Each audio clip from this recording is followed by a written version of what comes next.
Bonjour tout le monde. En tout cas, vous avez l'air tellement heureux. Ça fait vraiment plaisir. C'est tellement agréable pour nous au village de vous voir, de vous sentir heureux. Un peu perturbé aussi pour certains qui se posent beaucoup de questions avec leur travail, mais ça fait partie du jeu.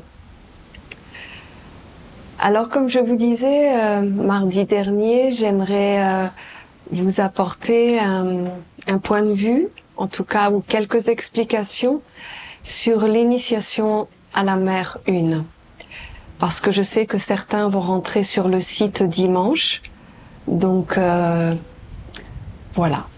Maintenant, je vais quand même répondre à une question concernant le nom de la mer. Donc beaucoup d'entre vous là sont venus, je pense effectivement pour activer vos corps, mais je crois que ce qui vous intéresse le plus, c'est d'avoir le nom de la mer. C'est quoi le nom de la mer? Alors voyez-vous, on va pas revenir là-dessus, j'ai expliqué plusieurs fois que nous venons sur la Terre pour accomplir une mission, mais avant tout, avant d'avoir cette réponse, à travers les 4 corps, la mer peut vous révéler à vous quels sont les mondes que vous allez rencontrer. Quelle est la ligne directrice que vous devez prendre et quelle est l'influence majeure qui va vous conduire à rester un être ordinaire.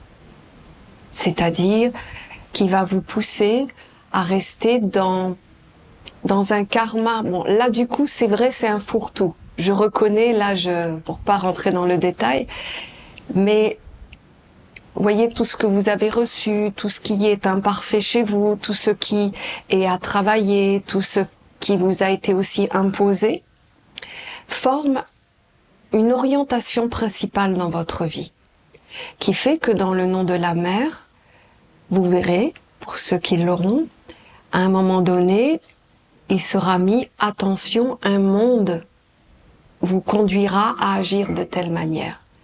C'est ce monde global, que je vais dire que c'est un peu le karma, c'est ce monde principal qui est là et qui va essayer de vous contenir dans son monde pour que vous puissiez toujours faire les mêmes expériences de voies sans issue, qui n'aboutiront jamais à rien, qui vous feront toujours revenir au même point, toujours à vous reposer les mêmes questions. Voilà, c'est une voie sans issue. Donc le nom de la mer est vraiment la première clé de la reprise en main de votre destinée. C'est-à-dire que quand vous allez agir dans la vie, vous allez savoir que si vous prenez telle orientation, vous vous éloignez de votre fil conducteur. Et là, à ce moment-là, vous allez tout de suite pouvoir agir et dire non, je ne prends pas cette décision parce que ça ne va pas dans le sens de ce que je dois faire. Et là, c'est une grande clé parce que vous n'avez plus à vous poser 10 000 fois les questions. Est-ce que c'est ce choix que je dois faire? Est-ce que c'est cette orientation que je dois prendre? Est-ce que c'est ma destinée? Vous voyez toutes ces questions que l'on se pose tous. Eh bien, à travers le nom de la mer, vous allez quand même avoir une grande réponse. Elle n'est pas totale puisque ce n'est pas la réponse de votre œuvre à réaliser sur la terre, mais c'est l'attitude, les choix, les orientations de la vie que vous devez prendre. Voilà, je voulais donc redonner cette petite explication pour que vous puissiez bien utiliser ce nom de la mer que vous allez recevoir d'ici quelque temps. Maintenant, j'aimerais vraiment vous faire part de pourquoi la mer a voulu cette première initiation à la mer.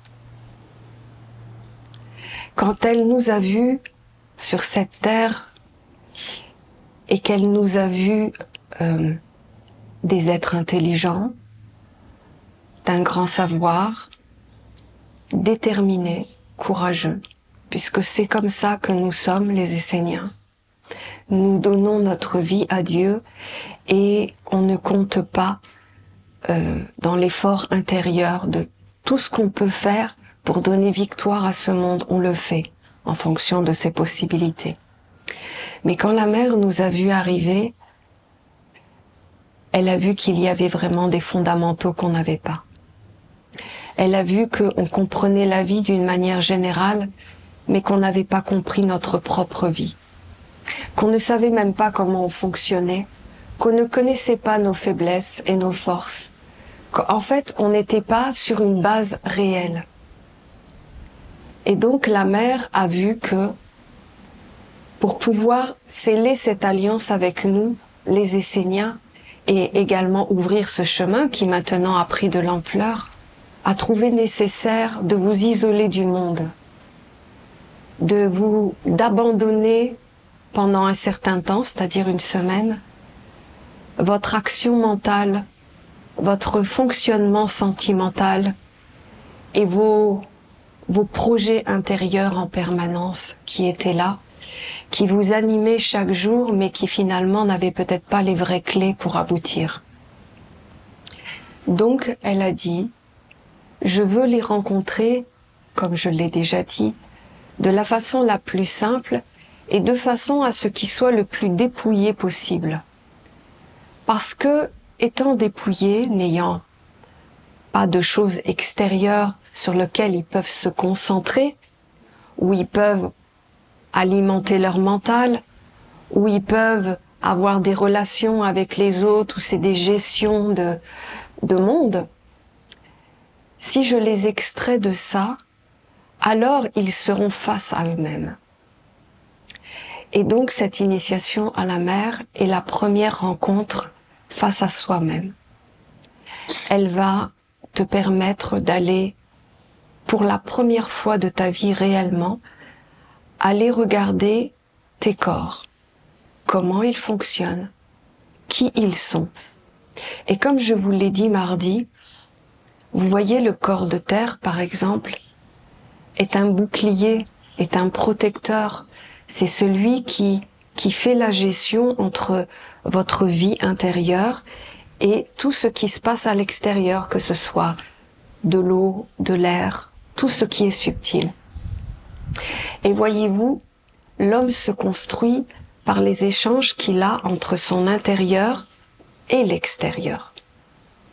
Donc, il y a des portes d'entrée, c'est-à-dire des influences extérieures, des informations extérieures, des ressentis extérieurs qui passent par nos corps et qui viennent s'implanter dans notre être intérieur et qui, s'il y a diapason ou accueil, viennent se poser à l'intérieur et commencent à prendre leur place, à écrire leur monde et à participer à notre destinée. Et donc la mère a dit, mais il faut quand même qu'ils connaissent, dans la base de leur existence, c'est-à-dire leur corps, quels sont les mondes qui entrent et qui sortent. Parce que dans votre corps de terre, comme dans votre corps d'eau, d'air et de feu, il y a des passages de mondes. Vous recevez de l'information du monde de la terre, du monde de l'eau, du monde de l'air et du monde du feu, qui peuvent être des pensées, des sentiments, des désirs et ainsi de suite. Je ne vais pas vous refaire la base de l'enseignement, vous le connaissez assez. Et la mère, justement, comme vous êtes nus dans la nature, dans le sens que vous n'êtes pas concentré sur quelque chose de l'extérieur et que vous êtes vous-même. Au bout d'un moment, ça prend quelques jours, mais à partir du 3e jour, le corps a compris ce qui se passait, il se met en repos et il est prêt à écouter les orientations que vous allez lui proposer.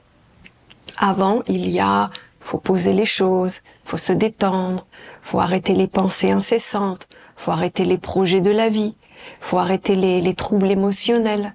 Voyez, il y a une période, voilà. Et au bout du 4e jour, il se passe vraiment quelque chose où la mère, vraiment, commence à vous identifiez à travers vos corps. Et là, elle voit quelles sont vos faiblesses et vos forces. C'est quoi les faiblesses et les forces? Les faiblesses, ce ne sont pas des mondes négatifs en tant que tels. Il ne faut pas être trop manichéen dans cette façon de comprendre les choses. Les faiblesses sont des mondes, effectivement, générés par une quantité d'individus qui sont des réservoirs d'informations. À l'intérieur de vous, vous avez un capital de lumière, vous avez votre propre potentiel pour devenir des enfants de la lumière, mais vous avez aussi, comme je le disais dans un précédent partage, de 0 à 7 ans, vous avez créé votre corps définitif, c'est-à-dire en fonction de votre éducation, de comment on vous a éduqué à aborder les situations, comment réagir par rapport à certaines situations.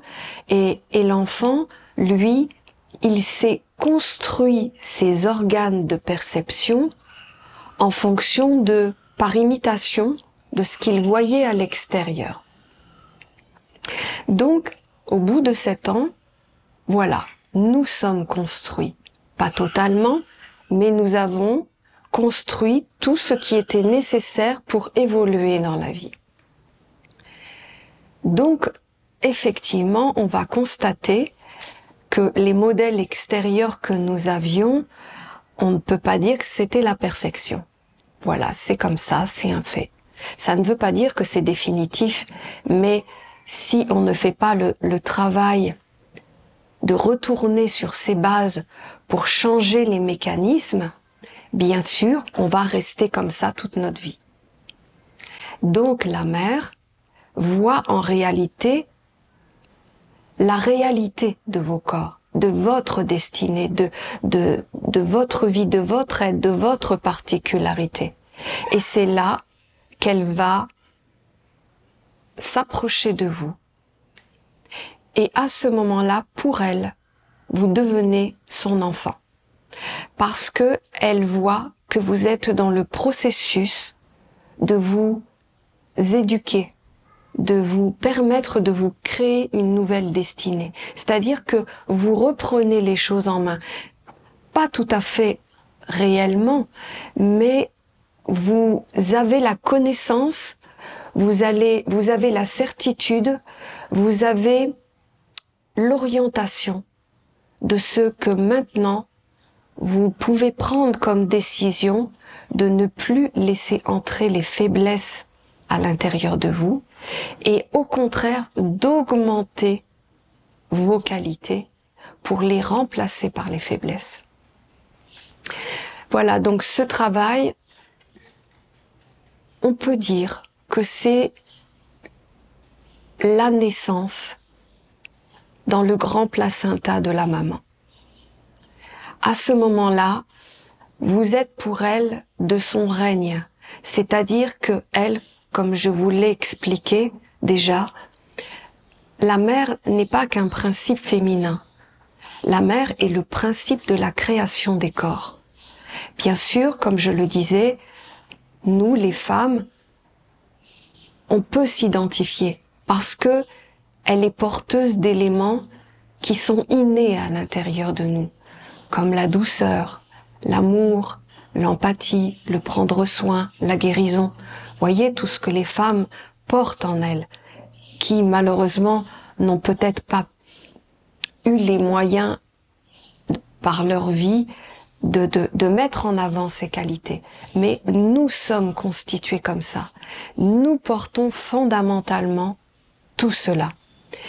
Et la mère est pour nous, voilà, le visage, l'orientation, l'idéal finalement qu'une femme, un principe féminin plutôt, peut incarner sur la terre. Mais je tiens vraiment à préciser que la mère n'éduque pas que les femmes. Elle éduque ses enfants. Et nous venons tous du principe féminin, que ce soit un homme ou que ce soit une femme. Parce que un corps, un être qui s'inscrit sur la terre, qui vient sur la terre, a besoin d'être construit dans les vertus de la droiture, de la clarté, de l'intelligence, de la force, mais également de la douceur, de l'amour, de tout ce qui fait que ce sont les éléments fondamentaux qui existent dans la création, parce que même les animaux vivent comme ça, même les plantes, les pierres, c'est différent. Mais il y a toujours ces deux choses. Il y a toujours ce côté où on doit contenir et ce côté où on doit dilater, où on doit ouvrir. Donc, la mère, voilà, est un principe avant tout de création de corps et d'éducation de l'être. De tout temps, il a été dit cela, même en Égypte, même dans d'autres traditions. C'était le principe féminin qui éduquait, que ce soit l'homme, les enfants et tout être sur la terre. Bien sûr, on part dans l'idée où la femme, où le principe féminin est sorti de toute cette folie féminine d'aujourd'hui. Comme je le dis, je ne suis pas contre ça, je le comprends, mais la méthode n'est pas bonne. C'est ce que je dis. Parce que comme je le disais tout à l'heure, nous sommes avant tout, les femmes, les principes féminins, nous sommes la douceur, l'amour, l'enveloppement, la patience, l'éducation, le prendre soin. Mais nous sommes aussi la droiture, le maintien, tout comme les hommes, parce que je le dis pour les femmes, mais les hommes portent tout ça aussi à l'intérieur d'eux. Simplement, le principe féminin va mettre plus en avant et plus fortement certaines qualités, et le principe masculin va mettre plus en avant d'autres qualités. Ce qui fait que c'est parfait. Donc, pour revenir à l'initiation à la mère, c'était une petite parenthèse, l'initiation à la mère va venir vous rencontrer au moment de cette initiation et va vous accepter, elle va vous enfanter en elle, elle va vous considérer, elle va vous reconnaître comme ses enfants parce que elle verra que vous avez fait le travail d'essayer de récupérer votre capital, vos corps. Et que elle, la première chose qu'elle va vous transmettre, c'est voilà, mon enfant. Ta vie, il faut que tu l'orientes d'une certaine manière. Alors, si tu veux vraiment avancer, te construire, devenir, être, voilà, je te donne les premières clés de ta vie. Ton orientation principale, c'est ça, c'est ça, c'est ça et c'est ça. Et ton existence sur la terre va être jalonnée de pièges, d'orientations qui ne sont pas les tiennes. Et ça, dès que tu les vois apparaître dans ta vie, stoppe-les tout de suite, parce que ça ne fait pas partie de ta destinée. Voilà, donc il est bien évident que c'est un moment particulier, assez étonnant, parce que dans la nation essénienne, c'est vrai que nous n'avions jamais, à l'époque, nous n'avions jamais fait ce genre de travail, ce genre d'initiation, où ce n'était plus qu'il fallait comprendre, qu'il fallait faire les rites, et tout ce qui avait été enseigné, c'était tout l'inverse. C'était, vous ne faites plus de rites, vous ne faites plus d'études, vous n'êtes plus dans la compréhension des mondes, vous êtes dans regarde à l'intérieur de toi. Est-ce que tu les connais, tes corps? Est-ce que tu sais les définir? Est-ce que tu sais où est-ce qu'ils sont? Est-ce que tu sais comment ils respirent? Est-ce que tu sais ce qu'ils ont besoin pour vivre à l'intérieur de toi? Et en fait, la mère te ramène à aller sur les fondamentaux de ton existence. Elle veut que tu apprennes à te connaître toi, parce que tu es un être unique, une individualité, tu as ta propre mission, tu as ton propre potentiel et tu as tes propres forces et tes propres faiblesses. Et on n'est pas tous les mêmes, mais on fonctionne plus ou moins tous de la même manière. Donc la mère a vraiment cette grande bonté et cette sagesse de vraiment nous donner les clés de la vie. Parce que vous voyez, avec le temps et avec l'âge, je commence vraiment à comprendre certaines choses. Il est temps. Mais je trouve que, vous voyez, ce matin, je me suis réveillée et je me disais, qu'est-ce que je vais leur dire? Bon, je sais que je dois parler de l'initiation, mais ça me satisfaisait pas. Je me dis, j'ai pas envie d'être une conférencière, de donner des enseignements, voilà. C'est pas ça que j'ai envie. En fait, ce que j'ai envie, c'est vous donner une partie de moi, de ce que j'ai compris de la vie. Parce que, vous voyez, dans la vie, il y a des lois incontournables. On est jeune, on mûrit et on vieillit. Et on n'aborde pas la vie de la même manière. Quand on est jeune, on fait des expériences, même quand on est plus vieux, mais on ne réagit pas de la même manière. Vous voyez, l'exemple tout bête, vous allez vous baigner et une crise de panique. Et là, il y a deux solutions. Ou vous vous affolez, vous criez, vous vous débattez, c'est la jeunesse. Ou soit vous vous posez, vous dites, là ça craint, je me calme, j'économise mes forces, j'appellerai quand j'aurai calculé que je peux dépenser cette énergie pour qu'on m'entende. Et vous voyez, c'est ça la vie, ça c'est la vraie vie. Quand on est jeune, on veut tout savoir. On veut se construire, on veut s'identifier, on veut savoir ce qu'on vaut, et c'est normal. Mais il nous manque une chose essentielle, c'est la sagesse de la vie.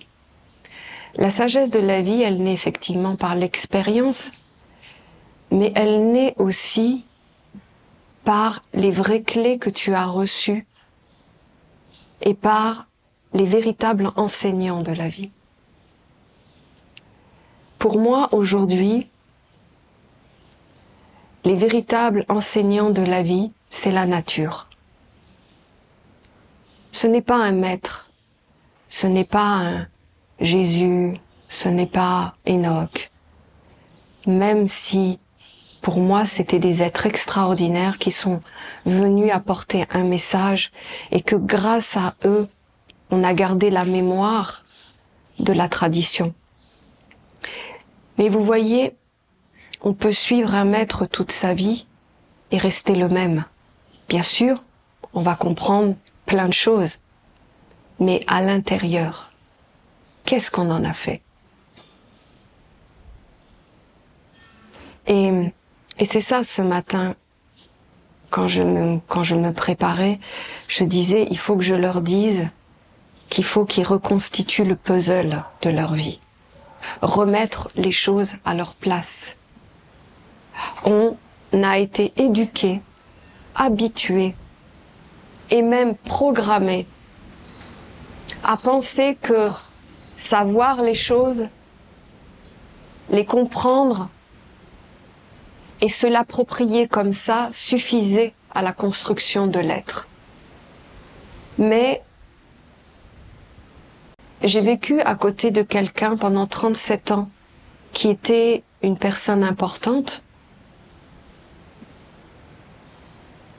et j'ai vu les coulisses et la scène. J'ai vu ce qui se passait derrière et j'ai vu ce qui se passait à l'extérieur, les coulisses et la scène.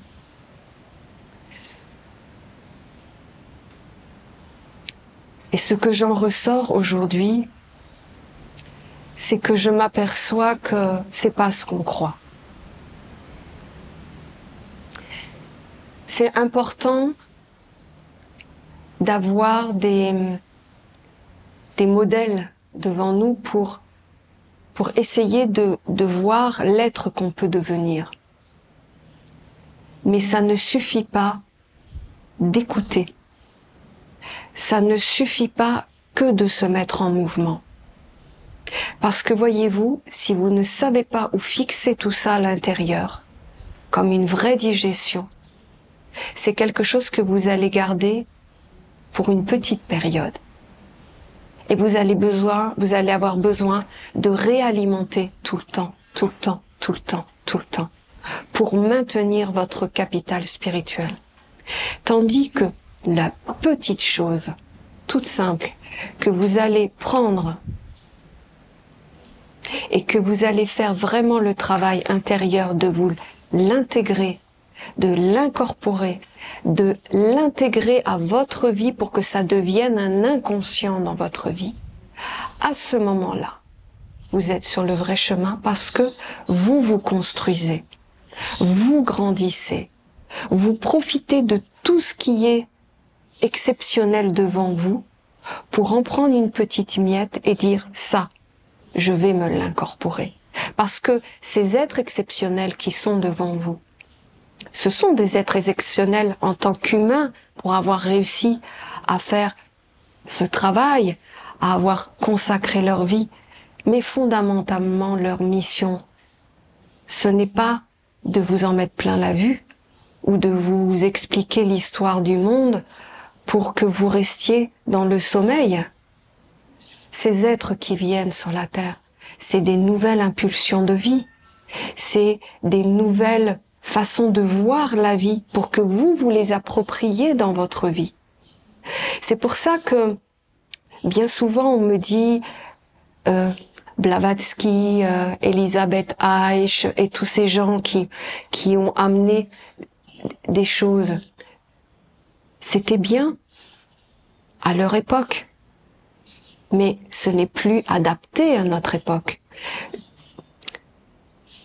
Alors oui et non. La source est toujours bonne. Simplement, on n'est plus les mêmes. On ne fonctionne plus de la même manière. On n'a plus les mêmes mondes à l'extérieur. On est beaucoup plus éveillé, on a plus de capacités, on peut plus réaliser dans la vie par rapport à il y a 100 ans en arrière, il y a 200 ans. On n'a pas les mêmes conditions de vie. Donc l'enseignement ne va pas être vécu de la même manière. Donc les méthodes qui sont données à l'époque étaient bien pour l'époque. Mais elles ne sont plus adaptées. Alors, on peut aller vers tous ces êtres pour comprendre d'une façon intellectuelle l'histoire de l'humanité, le chemin que chacun a parcouru pour transmettre le message. Mais le message aujourd'hui, il est là devant vous. Vous allez dans la nature et si vous voulez comprendre les lois de la vie, regardez comment ça fonctionne. Vous laissez de la nourriture sur une table, les fourmis arrivent. Il n'y a pas besoin d'étudier 10 livres pour comprendre ça. Si rien que ça, vous le prenez dans votre vie et vous comprenez au point de l'intégrer en vous disant, si je laisse traîner des choses dans ma vie, si je clarifie pas des situations, il y a plein de mondes qui vont venir se nourrir de mon imperfection. C'est une loi de la vie. Personne d'autre va pouvoir vous l'inculquer aussi clairement que si vous vous l'appropriez et que vous en faites réalité dans votre vie. Alors oui, reconstituez le puzzle de votre vie. Remettez les choses à leur place. Ne partez pas trop loin dans trop de monde. Bien sûr, je comprends que on a besoin de comprendre où on se place dans l'univers, comment les lois fonctionnent. C'est bien. Franchement, c'est bien.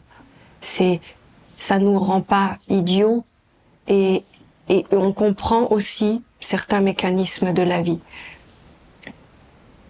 Mais c'est ça que la mère essaie de nous dire depuis quelques années maintenant. C'est qu'elle dit, on peut vivre ou on peut penser qu'on vit. On peut être ou on peut désirer être. Et c'est toute la différence. Parce que comme je vous disais tout à l'heure, pour revenir dessus, j'ai vécu donc 37 ans avec quelqu'un d'important. Et pour ceux qui me connaissent, j'ai toujours été très discrète. Dans le sens que j'étais à ma place. Ça n'empêchait pas que je voyais tout. Et que j'ai un mental, et que je comprends certaines choses de la vie, et que je voyais des choses qui, réellement, je peux vous le dire, je ne les comprenais pas. Je ne les comprenais pas dans le sens que, profondément, je pense que quand on dit un oui, c'est un oui. Quand on dit un non, c'est un non. Quand on dit je ne fais pas, c'est qu'on ne fait pas. Mais ce côté de ce monde où justement, quand tu n'es pas dans la réalité de ton être et que tu es responsable de ce que tu es toi et que tu veux être ce que tu es, tu n'es plus dans un jeu de faux semblants. Et là où j'ai compris vraiment quelque chose, c'est que quand je l'ai compris, franchement, j'ai été terrassée. Parce que j'ai vu que tous ces frères et sœurs qui étaient là, profondément, c'était des êtres bons, des êtres sincères, des êtres gentils, des êtres qui voulaient la lumière. C'était des enfants. Voyez l'idée de l'enfant. Je l'ai vraiment vu à travers tous. Et là où ça m'a énervée, parce que je peux le dire, c'est quand je me suis dit, mais comment on peut subir des influences extérieures au point de nous rendre minables, de nous rendre faux, de nous rendre pas ce que l'on est. Et ça, c'est quelque chose qui m'a profondément énervée en fait, dans le sens que je peux pas accepter cette idée que d'autres prennent notre vie, des mondes, des influences. Peu importe, à la rigueur, on n'a pas à rentrer là-dedans. Mais qu'en fait, on est dénaturé. On n'est pas nous. On devient quelqu'un d'autre. Au point qu'on est capable de condamner sa vie jusqu'à la fin dans des trucs qui ne nous appartiennent pas, qui nous a dénaturés de la lumière que l'on a reçue, des qualités que l'on a reçues, vous voyez tout le potentiel qu'on a reçu. On est des êtres de lumière. Et bien sûr qu'il y a un monde imparfait. Ça fait partie de notre existence. Mais là, ce qui me dérange profondément, c'est qu'on prenne notre vie. Et qu'en fait, on ne peut pas être ce que l'on est. On ne peut pas s'assumer. On ne peut pas exprimer ce que l'on est. Et que des mondes arrivent, parce qu'on est faible, bien sûr. On a des faiblesses en nous. Et que des mondes arrivent et prennent notre capital de lumière et nous conduisent à être des êtres minables. Quand on se regarde des fois, je suis concernée, on se dit, non mais attends, tu peux pas faire ça, tu peux pas être comme ça, c'est pas ça que tu veux de ta vie. Et on est tous comme ça. On partage tous la même expérience. Et là, je me suis dit, après le départ d'Olivier, je me suis dit, ça non. Si la nation essénienne doit continuer, si elle doit œuvrer à travers le temps, eh bien au moins j'aurais compris que chaque Essénien qui arrive est un enfant de la lumière et que moi, avec mon expérience de vie, je vais donner les clés, celles que j'ai utilisées pour moi, celles que j'ai compris, celles où aussi avec les épreuves de la vie, il y a un moment donné, tu te poses et tu comprends des choses. Et je me dis, si je peux leur dire comment ça fonctionne, qu'est-ce qu'ils peuvent faire? Peut-être qu'ils m'entendront et éviteront certaines choses. Donc moi, j'ai envie de vous dire, allez vers l'intériorité de vous, redécouvrez-vous. Ne pétez pas les plombs à être des êtres extraordinaires parce que vous avez des grades dans la nation essénienne. Redevenez, même vis-à-vis de vous-même, des enfants, à vous connaître. Parce que vous savez, quand on sait ce qu'on est, quand on connaît nos forces, quand on connaît nos faiblesses, eh bien on n'est pas parfait, mais on est déjà. Et quand on est posé sur quelque chose qui est réel, qui est fixe, qui nous appartient, qui ne nous sera pas pris, qui ne sera pas dénaturé, à ce moment-là, l'histoire de la vie, c'est vous qui l'écrivez. C'est vous qui faites vos choix.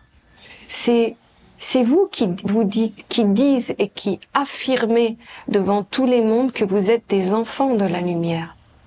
Que votre chemin, c'est ça. Que c'est par là que vous voulez aller. Et que, ok, ça fait partie du compromis de la vie.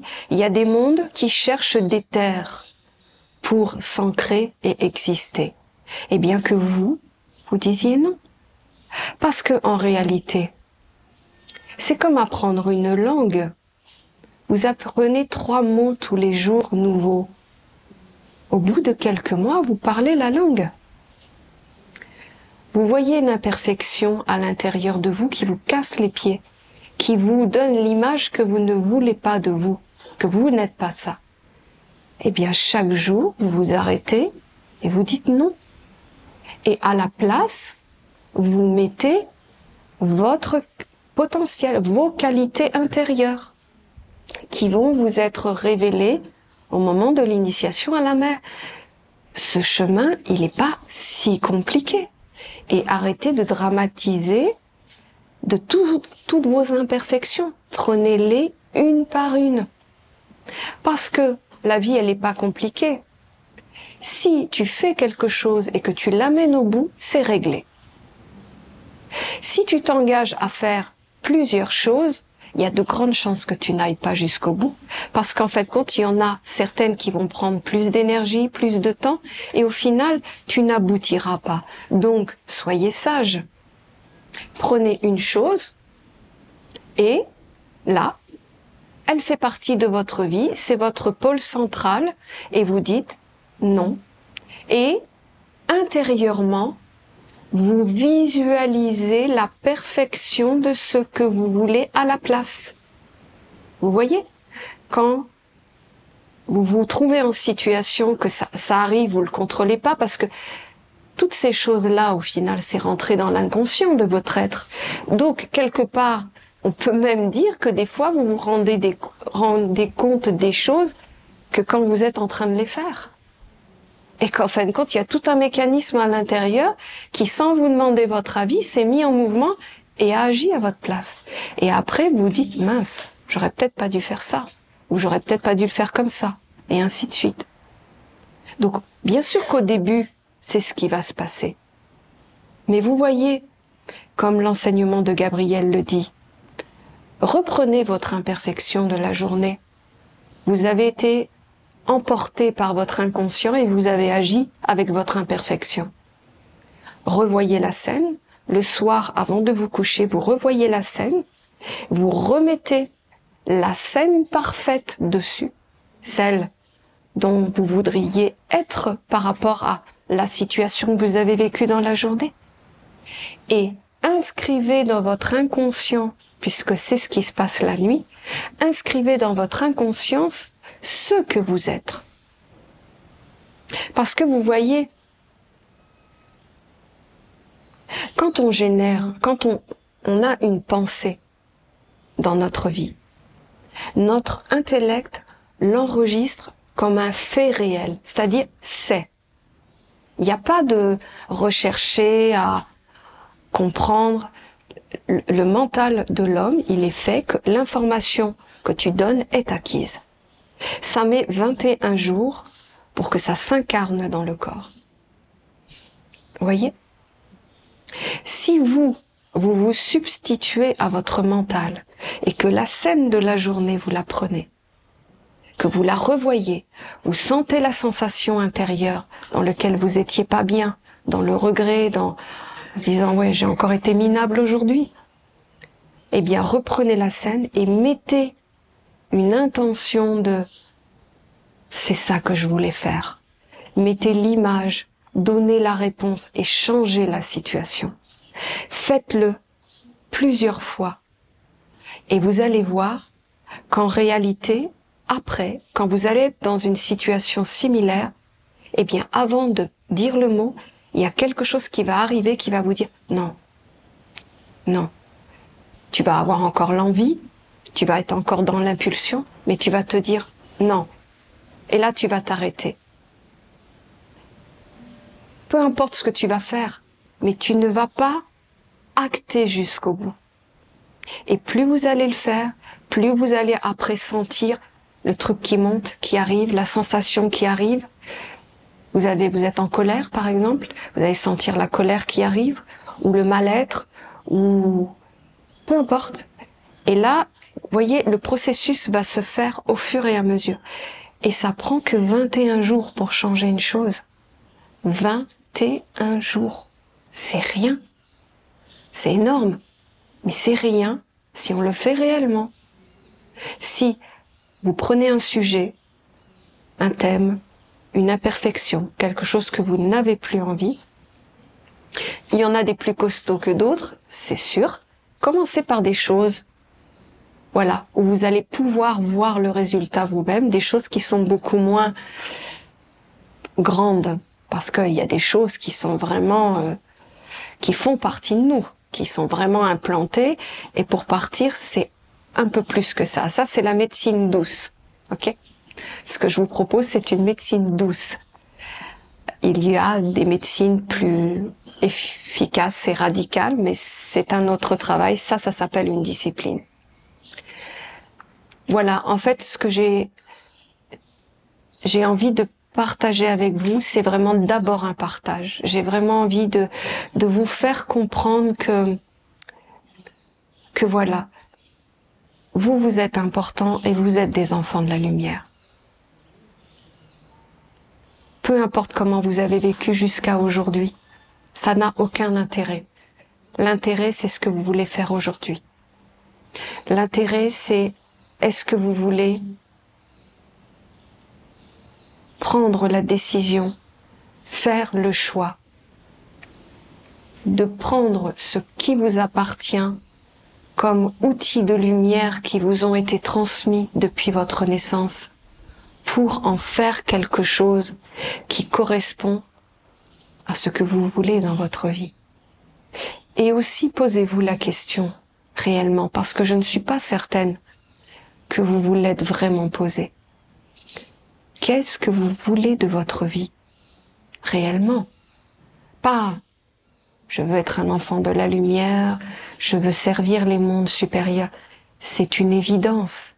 C'est pas des buts à atteindre. C'est un corps dédié à quelque chose, à une orientation de vie. Mais vous, en tant qu'être, vous voulez être quoi? Vous voulez devenir quoi? Vous voulez être l'incarnation de quoi en tant qu'enfant de la lumière? Est-ce que vous vous l'êtes profondément posé la question, sans rentrer dans de l'abstraction, dans le sens que effectivement vous êtes des enfants de la lumière, effectivement vous voulez servir la lumière, effectivement c'est ce choix de vie que vous avez pris, effectivement le monde dans lequel vous avez évolué ne correspond pas à ce que vous vivez, C'est un constat. Point. Aujourd'hui, vous êtes là, beaucoup d'êtres sur la Terre cherchent un chemin pour avoir la réponse de l'éveil à soi, à ce que l'on est et à ce qu'on va incarner. Mais aujourd'hui, vous pouvez le faire simplement. Déjà, posez tout ça. Éduquez-vous par la nature. Laissez votre corps respirer. Laissez-le reprendre son souffle. Laissez-le se recharger avec les éléments, avec toute la grande éducation de la nature. Votre corps sait fonctionner sans vous. Vous n'avez pas à intervenir. Il s'auto-génère tout seul. Il sait comment respirer. Il sait construire un système immunitaire sans que vous ayez à dire « toi, globule blanche, va te mettre ici et ça et ça ». Il vit sans vous. Avec vous, bien sûr. Mais il vit sans vous. Et vos corps subtils vivent aussi sans vous. Le problème aujourd'hui, c'est vous qui maintenez des mondes parce que peut-être vous n'avez pas les clés pour dépasser ça. Donc vous êtes dans l'inquiétude, vous êtes dans le mental, vous êtes dans la recherche, dans la compréhension, comment je dois faire, je veux me débarrasser de ça, j'en peux plus, et ainsi de suite, et ainsi de suite. On est tous passés par là, donc on se comprend. Mais là, vous faites l'expérience à travers les corps, voilà, de laisser votre corps aller retrouver la maman. Laissez-le. Faites une expérience animiste, c'est-à-dire de l'âme qui vient animer toute chose en vous. Voilà, j'ai tellement envie de vous dire que les choses sont plus simples, mais il y a une base. Il faut un minimum, un socle à l'intérieur de vous. Minimum. Après, les choses sont dans l'ange du travail, comme vous l'a expliqué le prêtre. Le travail est le révélateur de ce que vous êtes. Comment vous vous organisez, comment vous pensez, comment vous structurez les choses, comment vous faites évoluer les choses, comment vous pouvez le partager avec les autres. Tout ça, vous avez votre miroir à l'extérieur du mouvement intérieur de votre vie. Tel que vous mettez en place votre vie extérieure à travers, par exemple, le travail. Le travail, c'est pas forcément qu'un job. Le travail, c'est l'idée de l'organisation. Tu pars d'une source à l'intérieur, d'une idée à l'intérieur de toi, et en fin de compte, tu le formules dans un monde différent de ton intériorité, avec des lois qui sont adaptées à un autre monde. Donc, l'organisation, la précision, la concentration, la souplesse, l'ouverture d'esprit pour attraper les idées, la profusion, et ainsi de suite. Et regardez votre vie. Tout simplement. C'est ce que j'aimerais vous dire. Le maître, il est dans les lois de la vie. Le maître extérieur est celui qui va te donner, en tant qu'humain, l'image de ce qu'on peut devenir. C'est possible d'être comme ça. Donc c'est un modèle. Mais ce n'est pas une prise en charge. Ce n'est pas cet être qui va intervenir dans votre destinée, dans votre individualité. Personne n'a le droit de rentrer dans votre être. Ce qui est partagé par quelqu'un d'important, c'est des clés pour que tu te structures, que tu saches, que tu fasses la distinction entre tel monde et tel monde. C'est une science, c'est un savoir, c'est une connaissance de la vie. Mais la vie, elle est avant tout la continuité de ce qu'on nous a transmis quand on a eu notre premier souffle. On nous a donné la vie, tu en fais quoi? Tu as un corps comme tout le monde. Tu en fais quoi? Tu as un potentiel comme tout le monde. Est-ce que ce potentiel, tu le mets dans l'expansion ou tu l'utilises comme une base tout le temps? Ce qui fait que ta vie sera toujours... Bien sûr, il y a la sagesse qui... Bon, je ne vais pas dire la sagesse parce que... Mais il y a l'expérience de la vie qui fait qu'effectivement, il y a des choses que tu comprends parce que tu t'es pris des baffes, parce que tu as vécu des belles expériences. Mais ce qui est important, c'est que tu dois réellement, maintenant, être. Tu dois te retrouver. Tu dois montrer que la vie que tu as reçue, tu le fais fructifier et que tu as pris soin du capital qu'on t'a donné. Tu as montré qu'un être humain sur la terre est capable de donner raison et de donner le visage à la lumière. Que toi aussi, tu peux être un relais de ces mondes vers les hommes et les femmes. Donc voilà, profitez, laissez la mère vous parler, elle est d'une grande sagesse, d'une grande douceur. Elle est, je ne peux pas expliquer comme elle est la clé de la vie en fait, pour moi. En tout cas, c'est mon point de vue. Elle est la clé de la vie parce que je vois que depuis qu'elle est apparue dans notre vie, on a fait, certains en tout cas, ont fait l'expérience de ce que c'est qu'un homme ou une femme qui se construit de l'intérieur et qui fait apparaître la réalité du monde. Bien sûr, ce que je dis, c'est des mots, mais quand tu es dans l'expérience vivante intérieure, tu t'aperçois vraiment que c'est inconcevable que des mondes extérieurs prennent notre capital de vie et nous fassent être ce que nous ne sommes pas. Voilà, je pense que j'ai transmis ce que je souhaitais transmettre.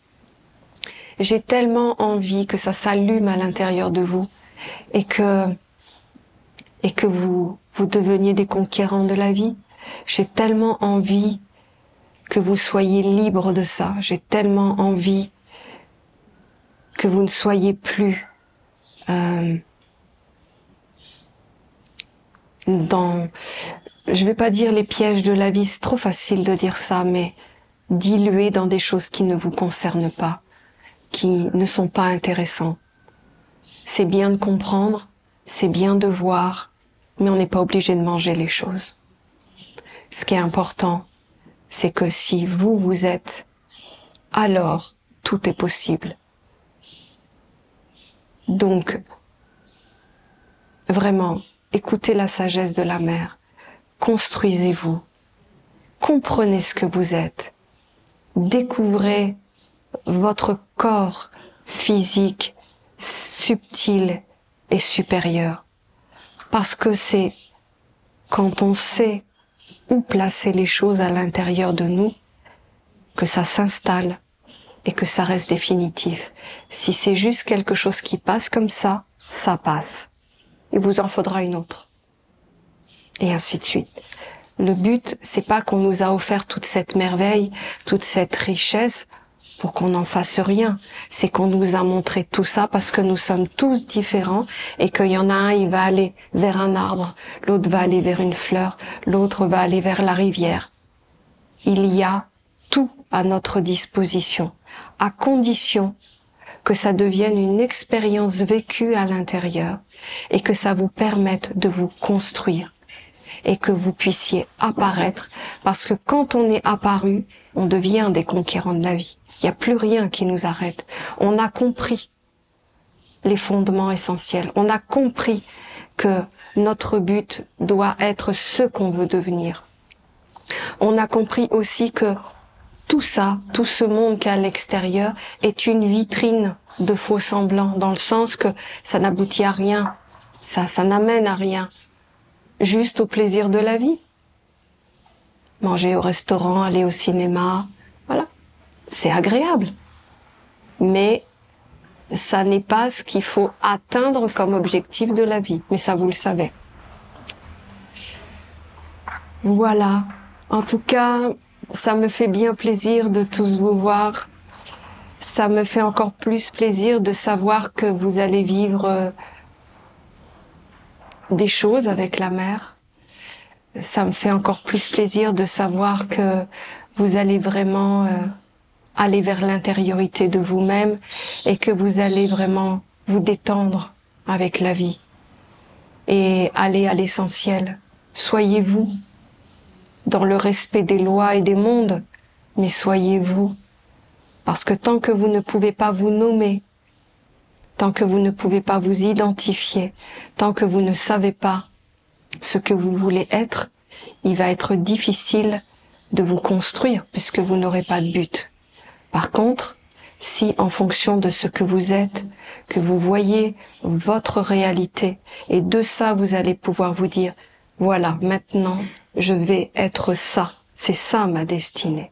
Et que chaque jour vous allez prendre les petites imperfections, que vous allez les mettre en face de vous et pas les cacher, les ignorer.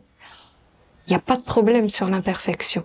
Parce que ce qui est bien, c'est que dès que vous le mettez en lumière, c'est-à-dire que vous le reconnaissez, que vous le voyez, il ne peut plus se cacher. Donc, ça veut dire que c'est le premier processus de l'évolution. Si vous le cachez, si vous voulez pas le voir, si vous lui trouvez une raison d'existence en le justifiant, en fin de compte, vous lui permettez de rester dans votre maison. Si vous ne voulez plus de ça, vous n'avez pas d'autre choix que de le mettre en lumière devant vous, de le regarder, de regarder comment il fonctionne, qu'est-ce qu'il vous fait vivre, comment il agit, comment il se manifeste, avec quoi, sur quel point d'acupuncture on appuie chez vous pour qu'il se déclenche. Si vous voyez ça et que vous corrigez, eh bien, vous allez réellement le corriger. C'est pas en appelant des mondes supérieurs, leur demandant de faire le travail à votre place. C'est vous, dans votre pouvoir créateur que vous avez à l'intérieur de vous, que vous allez pouvoir apprendre la langue. Dans le sens, un peu tous les jours, un peu tous les jours, un peu tous les jours. Et c'est une loi. Si vous le faites, vous l'écrivez et le corps l'intégrera en 21 jours. Voilà, alors je vous souhaite une très belle journée. Profitez au maximum de ces instants et je vous souhaite vraiment tout le meilleur et que j'espère vous transmettre ce feu de la vie, cette envie d'y aller et c'est tellement agréable. Belle journée à vous.